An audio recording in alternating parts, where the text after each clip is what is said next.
Hey guys, how's it going? Welcome back. Coming right at you again today with another video. This is actually a video response, a contest entry to Chris over at What Lurks On Channel X.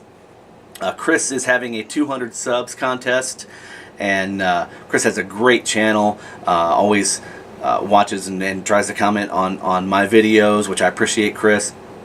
I obviously try and do the same with his as well, but he has a great channel, great taste, hard rock, metal. Chris is also a drummer. You guys know who Chris is. Why am I going into explaining all this? You guys obviously know who Chris is. So if you don't, you know the drill. I'll leave all the information down below. Check out his page, check out his channel. Killer records, killer guy. Great personality, and very informative when it comes to his videos. Anyway, Chris has a 200 subs contest going on right now, and being a drummer, I thought it was kind of cool that the concept or the idea behind his 200 sub contest was to show 10. He said you could show as many as you want, but he kind of just said, you know, he didn't want anybody to have to pull out 25 or 30 drummers, but 10. I think I have a couple honorable mentions here, Chris. I'm sure that's okay. But 10 of your favorite drummers, not necessarily the most popular drummers. You don't have to pick obscure drummers, but just who are your favorite drummers, and show an album by them. And let's talk about it. And I think that's a very cool idea. I've been thinking. I put a lot of thought into this one. I think this contest is a couple weeks old, and has another couple of weeks to run. If you guys want to get in on it, I have enjoyed watching and seeing everybody's responses and videos so far. Tons of very eclectic range there. You know, guys from jazz, blues, funk musicians to, you know, of course, the straight ahead metal and thrash, and rock and roll and hairband guys. You know, just tons of great stuff. So I'm going to jump right into it here with a couple honorable mentions, if that's okay. The first honorable mention is going to be Alex Van Halen. I'm not going to try and talk a whole lot about these because you guys all know, and Chris, you obviously know about these guys. But Alex Van Halen, obviously overshadowed by his brother. But man, if you were a kid, a lot of us, you know, like I said, I've said in several videos, and a lot of you have said before as well, most of us are approximately the same age, give or take 5 or 10 years. But man, when you were growing up in the 80s, if you weren't influenced by this guy, you know, you were crazy. I mean, when you heard that drum line for Hot for Teacher, you were playing that, beating the shit out of your notebook at class with your pencil sticks. I guarantee you, everybody was. So there's first honorable mention there, Alex Van Halen. And then my second honorable mention, I battled really where to place him in the top 10, but when I went through the list, it was just tough because unlike some of the guys, Chris, that I've watched their videos that say, oh, these are in no particular order, I've really tried narrowing mine down so they are in an order, and we're going to go from 10 to 1. So the second honorable mention is Nico McBrain from Iron Maiden. Damn it, I meant to pull my stick. I have a stick from the Book of Souls tour from Nico. I wanted to show that off. I don't even know, it's around here. If maybe I'll grab it and cut it and put it in here. All right, here we go. Check it out, Nico Boomer McBrain. This is from the Book of Souls tour. It was in Los Angeles. My buddy, photographer friend of mine, actually caught this and gave it to me, which was very cool. So that is the stick for my second honorable mention, Nico McBrain, Iron Maiden. My third honorable mention was, it was tough. I actually am going to show 2 records from my third honorable mention because this guy has played with everybody from Sabbath, Dio, I mean, you know, numerous different bands. But I'm going to show the Sabbath record for Vinny Appice, Mob Rules.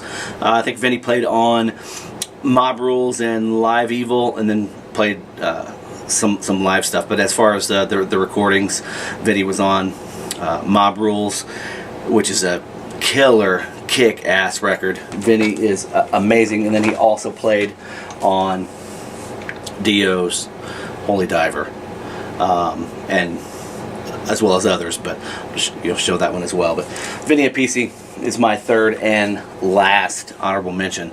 So now moving on to the top 10.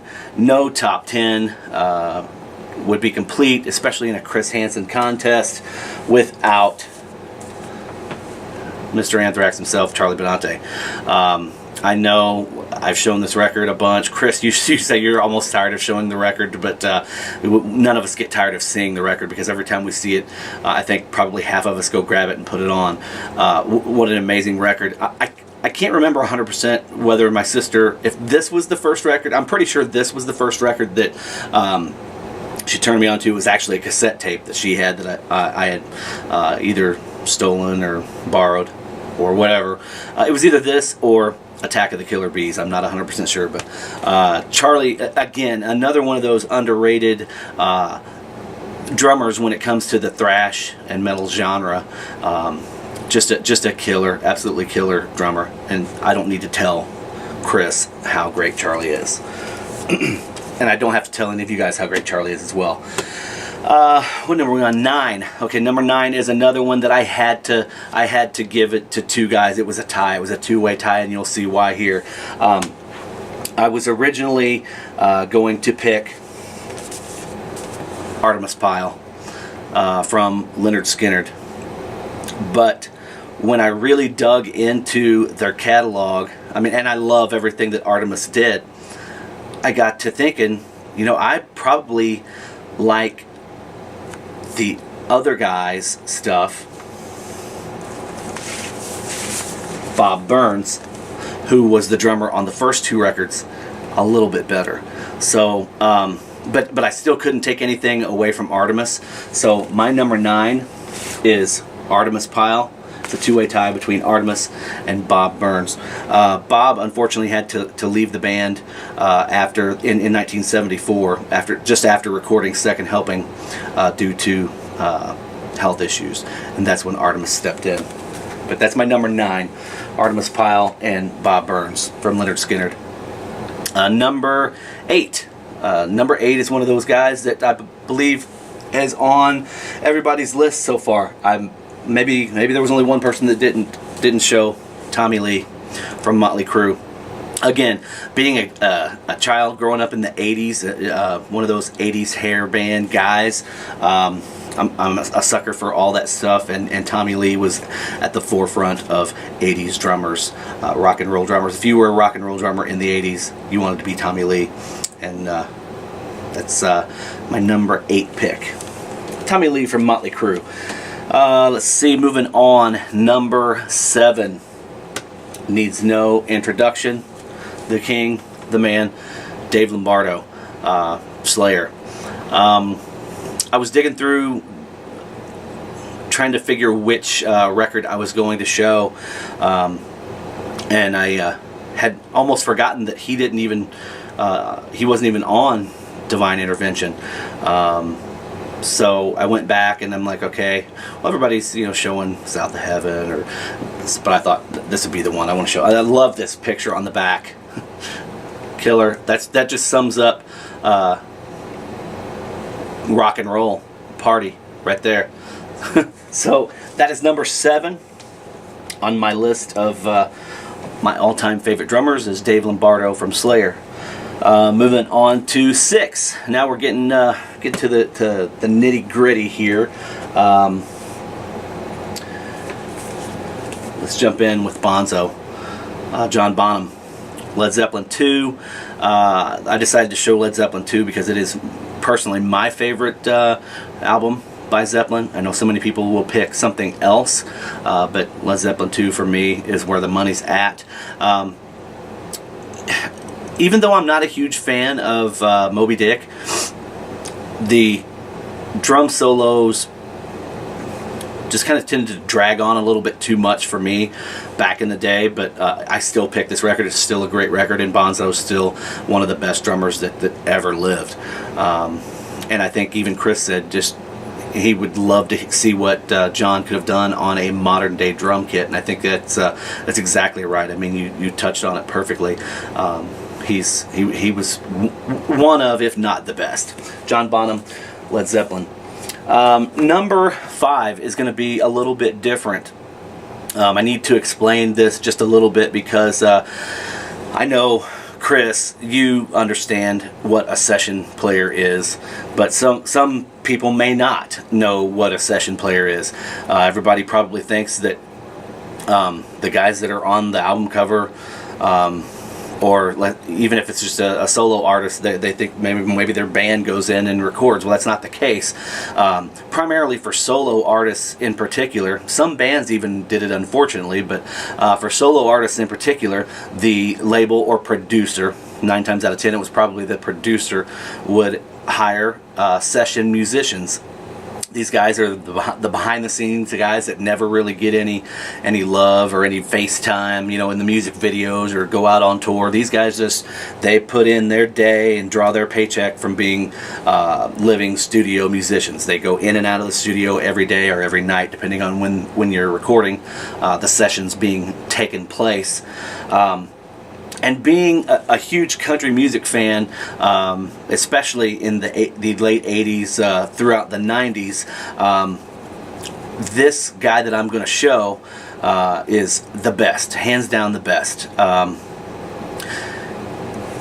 He's, I think, 14 times in a row Drummer of the Year for the CMAs, ACMs.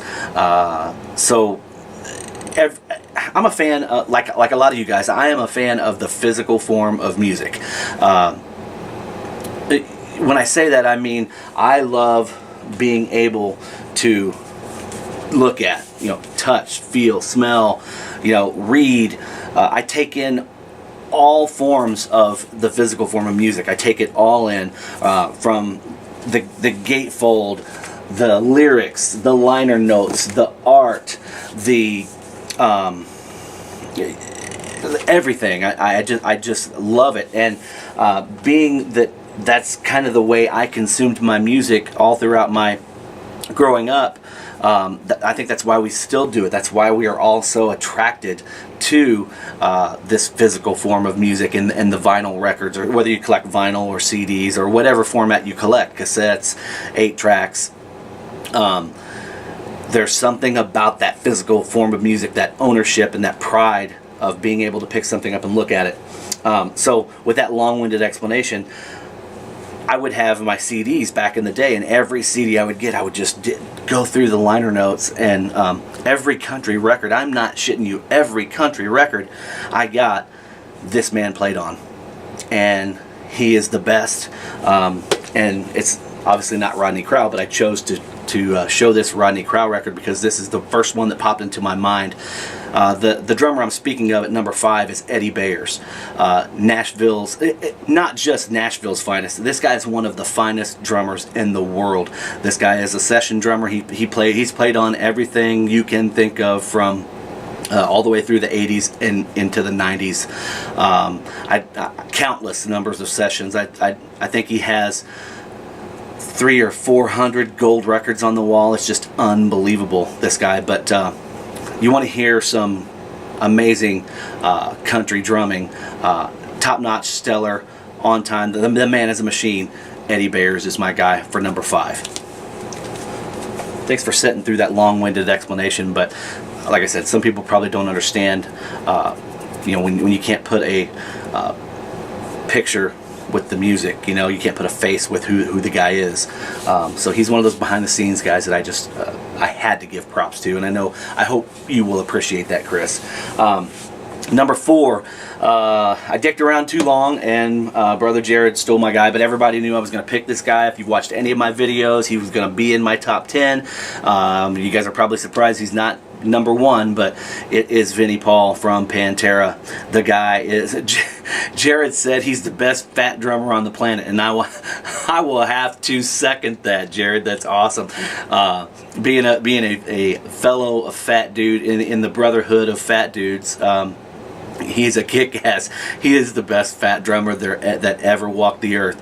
This guy is, not only is he a kick-ass drummer, I've never met the man personally, but in every interview I've ever seen, Vinny seems like a sweet, kind, down-to-earth individual.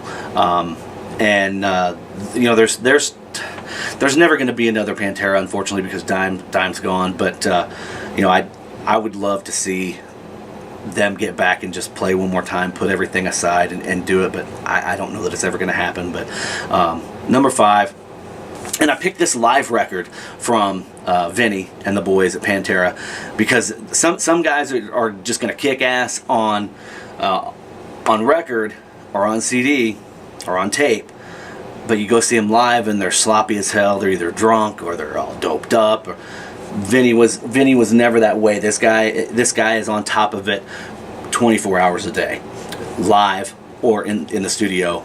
Vinny is the freaking man. So that is Vinny's my number 4 pick for my favorite drummer.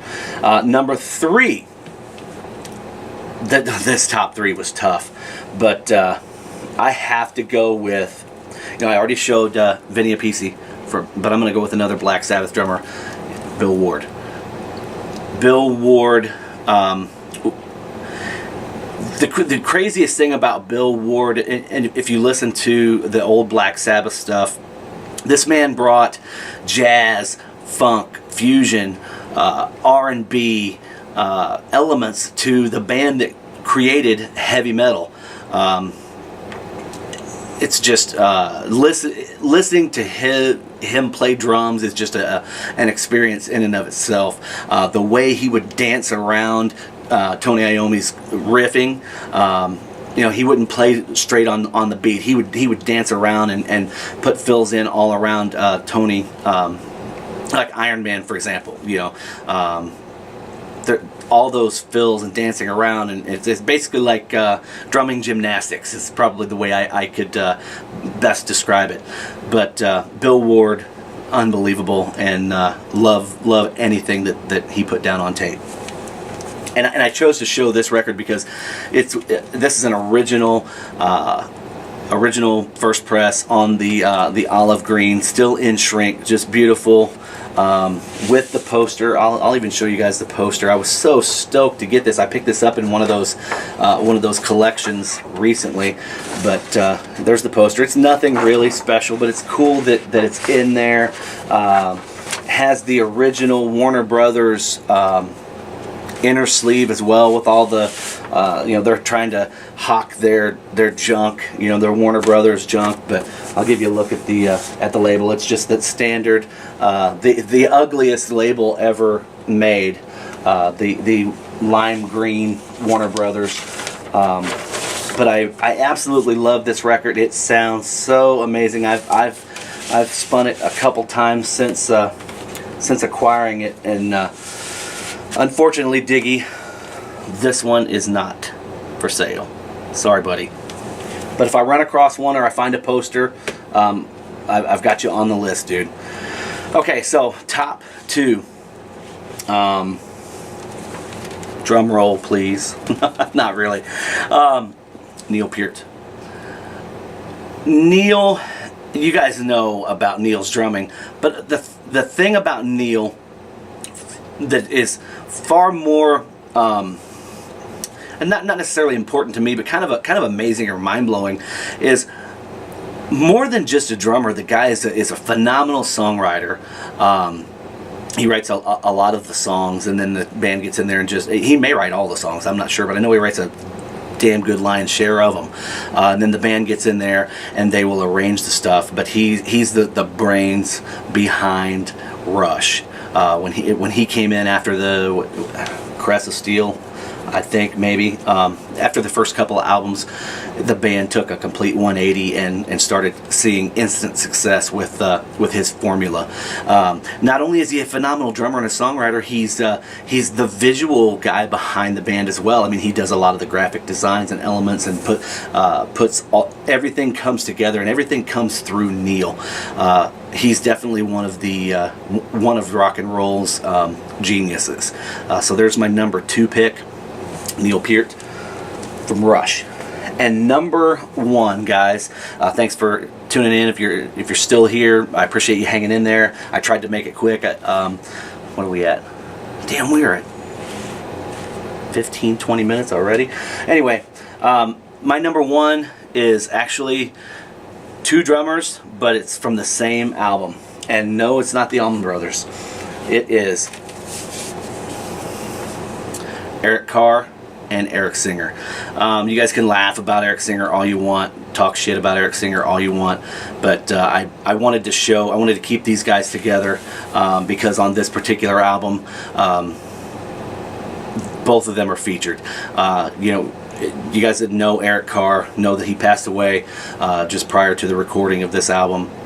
And the band actually honored his memory by putting Car Jam. They went back and pulled the tapes from Car Jam 81 and re-recorded over it with Bruce and everybody recording to Eric's track. And it was a great thing to honor his memory.